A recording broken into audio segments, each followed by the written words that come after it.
Alright, so today we're going to look at how to do Lewis structures, AXE notations, molecular geometry names, hybridization of bond angles, and polarity for the ones that are on the last page of the packet from our from class.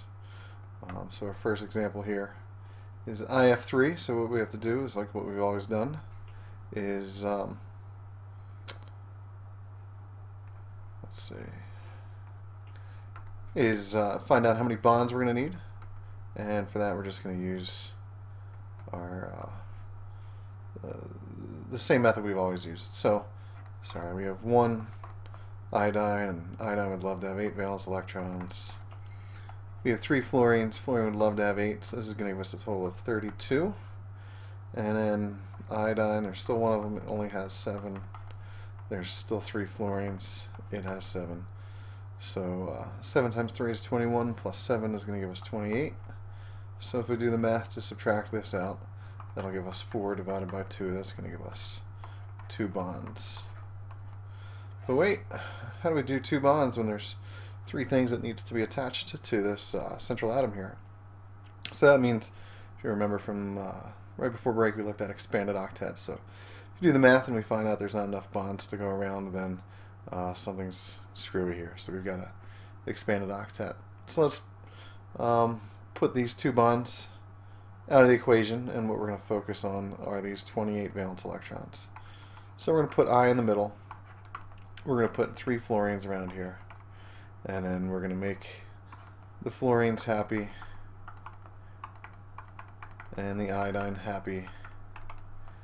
And if we do this, this is going to give us, let's see, there's 8, 16, 24, 25, 26. So we need 2 more electrons.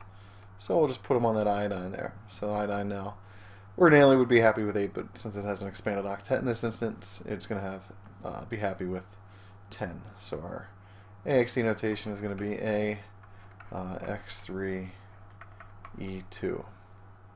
So our shape of this is going to be trigonal planar, and from that you can just look up on the on that sheet in your reference guide that has all the geometries on there.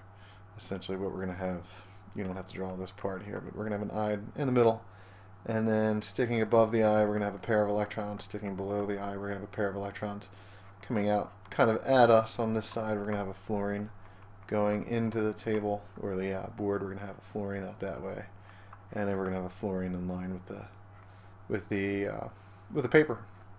So this is as far away those fluorines can get from each other. So that's going to give us the trigonal planar geometry. As far as hybridization and bond angles I'm not so concerned about, but here the furthest apart these things are going to be is about 120 degrees. But our hybridization, we're going to count up our X's and our E's, and this is going to give us 5. So we've got to make use of 5 orbitals. Always we're going to have an S orbital, and then if there's any more than just one X or E, we're going to start going into our P orbitals and our P sublevel. And at most there are 3, so we've got 1 from our S, 3 from our P. So that gives us 4. We need 1 more, so this would just be our sp3d. As far as polarity, first question we ask ourselves, are there lone pairs in our central atom? And there are. So this would be polar. Alright, let's take a look at the next one here. SCl6. Sulfur, there's 1 of them. We would love to have 8. Chlorine, there's 6 of them. They would also love to have 8. 6 times 8 is going to give us, what, 40? 42 plus 8?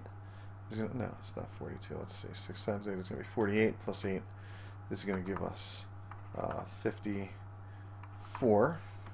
56. The mental math is failing me here. We have 1 sulfur and it has 6. Chlorine has 7. There's 6 of them. 6 times 7. 6 times 7 is going to give us, let's see, 42 plus 6 is going to give us 48. 56 minus 48, that'll give us 8. Divide that by 2. That's going to give us 4 bonds. Oh, we can't connect 6 things to sulfur with just 4 bonds, so again, expanded octet. Stay tuned for the next video to finish this one up, and we'll continue with this paper.